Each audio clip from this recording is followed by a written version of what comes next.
राज्य मंत्रिमंडळाची आज सकाळी 11 वाजता बैठकीत महत्त्वाचे निर्णय होण्याची शक्यता। राष्ट्रवादी काँग्रेस पक्षाचं नाव आणि चिन्हाबाबत आज सुप्रीम कोर्टात सुनावणी। पक्षाचं नाव आणि घड्याळ चिन्ह अजित पवार गटाला दिल्याच्या विरोधात शरद पवार गटाची याचिका, सुनावणीकडे सर्वांचं लक्ष। रवी राणांच्या नंतर शिंदे गटाचे आमदार महेश शिंदेंची लाडक्या बहीण योजनेवरून धमकी। आरक्षणाची मागणी केल्याने योजना नको असेल तर तुझं नाव डिलीट करतो, महेश शिंदेंनी फोनवरून सुनावलं।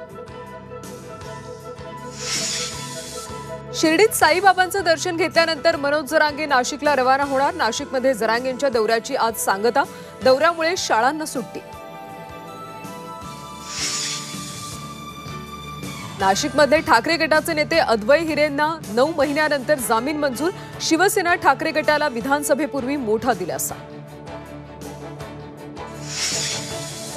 राजकीय नेत्यांच्या इशाऱ्यानंतर अखेर मुनव्वर फारुकीने मागितली कोकणवासियांची माफी। कोकणी माणसांबद्दल अपशब्द वापरल्याने झाला होता वाद।